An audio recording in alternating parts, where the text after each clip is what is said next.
As a local, I think Montmartre is one of the most beautiful neighborhoods of Paris. It feels like a cute little village, and there's so many local secrets to discover, but it also has a complicated history of over-tourism, since around 10 million people visit every year. So we're gonna take a walk in this neighborhood while I tell you all about this, and of course show you all my favorite hidden gems only locals know about. So when you arrive in Montmartre, you feel like you've just stepped into a movie. And that's because you probably have, since so many movies were shot here. Like, for example, here I am in Emily in Paris. This is the very cute pink restaurant they eat at, and a bit further down is not only what I believe is the most beautiful street of Paris, but also where this scene happens in the show. And within a 5-minute walk, you can actually explore the real-life sets of many different movies. For example, here you can see this old-school cafe from the movie Amélie. Here, the staircases from that romantic scene in Midnight in Paris that are usually just a great place for runners. And also, if action movies are more your thing, these are the stairs from that fight scene in John Wick. And one very local thing to do in Montmartre that I will not do today is running. In all this video, you'll see people running up and down. It's because Montmartre is on a hill and the Sacré-Cœur is the highest point of Paris. So people come here to train for marathons or different sports events.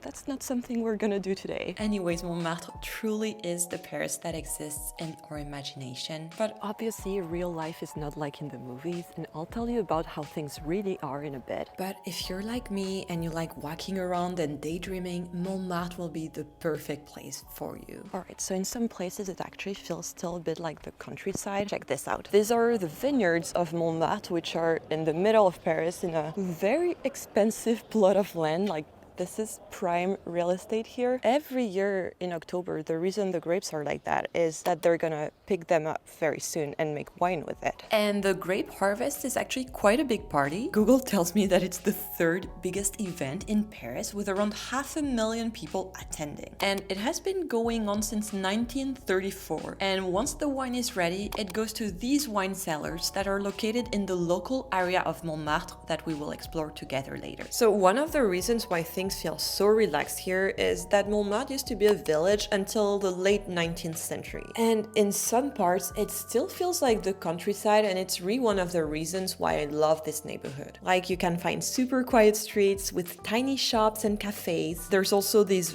very beautiful houses that look like they could be in a smaller French town. Also, one of the things I love here is how much history Montmartre has. Like, seriously, just by walking around randomly, you can find so many little secrets. Like, for example, this house used to be one of Picasso's workplaces. And back in the day, Montmartre attracted a lot of artists who came and painted the neighborhood. Like, for example, this windmill, that's now a restaurant, has been painted by Van Gogh so many times, and also by Renoir, and apparently it used to be quite a party place back in the day. Anyways, back to the 21st century, let's go to my favorite part of Montmartre, which is actually around the Abbesse metro station. Here I'm meeting with Gabrielle, and we're going to this super cute brunch spot where we order a super colorful spread. In front of me I have this beautiful burrata summer salad with a bunch of apples and raspberries, a super foamy iced coffee, and this really colorful toast with pesto, peaches, mozzarella cheese, and all that topped with pistachios. But the star of the show has to be this delicious French toast. So here they use brioche bread, some raspberries, and a delicious whipped cream with caramelized hazelnuts and maple syrup. Like, seriously, this looks so amazing, and it tasted just as delicious as it looked. It was so yummy. So one thing that I really like about this area of Montmartre is that there's a lot of cute coffee shops like this one where you can just really take your time, enjoy a good conversation, spend hours talking and drinking coffee, and it all just feels so laid back and cozy. And that's something I really love about this neighborhood. So as you probably know, Montmartre is known for this big church that's behind me that's called the Sacré-Cœur. And that's particularly beautiful, especially if you wake up really early in the morning to visit it. However, if like me, you don't like waking up early and you just come on a normal day, be ready for a lot of people. And it's because around 10 million people a year visit the Sacré-Cœur, and it's particularly apparent today because it's a nice summer day, so a lot of people were out. So as you can see, this is the main attraction in Montmartre. And while I totally understand why, since it's so beautiful and you also have this perfect view over Paris, Paris from the steps of the Basilica, I can't really tell you about this neighborhood without talking about the consequences of over-tourism. So as you can see, the crowds and craziness are very localized to certain streets. The other places I showed you this morning were pretty quiet, but here I truly feel like I'm in a Paris-themed amusement park, which to be honest feels a bit too overwhelming and commercialized to me. And a good example of that is the art that's currently being sold in the touristy part of Montmartre. So as I was telling you before, this neighborhood is known to be very artsy, and a common souvenir people want to buy when coming here is some type of art. Like for example, you can get your portrait done right here on this square that's specifically known for that, and you can find shops that sell paintings on literally every street corner. But a recurring controversy is that a lot of shops in Montmartre actually just sell paintings that are mass-produced in China, which feels super inauthentic and a bit like a tourist trap because these are really expensive and they can be sold for up to 300 euros when you can buy them online for only 15 euros. Also, I really don't want you to think that everywhere in Montmartre is like that. Those parts of Montmartre are touristy for a reason, but if you really want to enjoy them, you should come back at night when no one is there, or do like I just did today, just pass through and go to the more local areas that are quieter and more authentic. And by the way, before we go there, let me show you my favorite view over Paris from Montmartre. It's right there. It's only a few steps away from the Sacré-Cœur, but not everyone knows about it. And it's so beautiful and you just feel like you're in Ratatouille with a gorgeous view over the Eiffel Tower and over the roofs of Paris. Anyways, my main tip for you about this neighborhood is not to stay on the hill of Montmartre, but in a local area instead, like North Montmartre, where we will eat dinner tonight. And today's a bit of a special day because I'm inviting Bobby on a little staycation for 8th anniversary. Since we live in Paris, we never get to try hotels, so this is gonna be really nice. The room is really nice with a super comfy bed, and it has this really beautiful terrace, but the main thing we're here for is the spa, which I'm super excited to try. And I found this really cool spot on Klook. Klook is a long-term partner of the channel, and if you're coming to Paris, you can find great hotel deals with them. They also have so many cool activities both in Paris and around the world, and I recommend you try them by clicking the link in the description or using my code for a discount. Now come with us and let's explore the local side of Montmartre before dinner reservation. So as you can probably guess, living around the areas I've shown you before is super expensive. So most Parisians who live in Montmartre actually tend to live in North Montmartre, which is right around here, around the La Marque metro station. It's a 10-minute walk from the Sacré-Cœur, but there's not a single tourist in this neighborhood. So this area is such a hidden gem and one of my favorite parts of Montmartre, and I feel it's just as beautiful as the more well-known spots. It has super cute streets, really nice old buildings, and also those typical staircases that you see in the movies, like this one for example was in the movie Amélie. Also, this area feels super authentic and more like the everyday Paris that locals enjoy. And right now it's right before dinner, so everyone is out either having a drink with their friends or trying one of the many cool restaurants that are in the area. Like this is a place where Parisians and people who live in the neighborhood actually spend their time in. So if you're ever in the neighborhood, I recommend you just do like us and walk around, get lost, and discover some hidden gems on your own. One thing you will not find on your own though is the restaurant we're going to tonight. Bonsoir, on a une réservation pour le restaurant, c'est ici?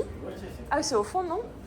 C'est trop drôle. So from the outside, it looks like an empty bakery, but if you go through the back door, you actually arrive at one of the best buffets I've ever seen. So here we are at Boulogne, which is maybe the best buffet in all of Paris. And it's definitely a place only locals know about. In front of us, we have an absolutely insane spread with all the French food you could ever think of. Everything is homemade, like these terrines, which are some type of deliciously fatty meat spread. They also have a full ham leg and the biggest charcuterie board ever. And this is because the chef, Julien Dubouet, works with the best producers, so things are really delicious here, like the deviled eggs or œuf mimosa in French, which are super famous in this restaurant. There's also a bunch of salads with fresh veggies and a full seafood platter complete with sea snails. And this is the plate I made for myself. And as you could expect, this is delicious, but it's only the beginning of our meal. Since they are a bakery, they are known for their desserts, but literally everyone I know raves about their meats because they have a meat carving station with a full roast, which is cooked to perfection, and also their world famous ribs, which truly are a must try and that are served with a lot of sauce. One thing I love in this buffet is that they only have the best quality products, and you can really see that with their sides. Usually buffets try to fill you up with carbs, but here we mostly have veggie dishes, and I went with a ratatouille to eat with my massive plate of meat. And I can tell you, these mains really lived up to my already super high expectations, and that we went for seconds and even thirds. But we still had to leave a bit of room for desserts, and here they have all my favorites like riz au lait, which is French rice pudding and one of my childhood comfort foods. They also have creative desserts like this shortbread fig tart that looked really beautiful before we dropped it while serving it. Tasted good though. They also have crème brûlée, a strawberry cake, a very chocolatey chocolate mousse, and my absolute favorite, which is pain perdu, which is French toast but actually made the French way. So in a pan using day old bread with a caramelized exterior. Anyways, we're gonna keep sampling desserts, so I'll see you in the next video. Bye for now.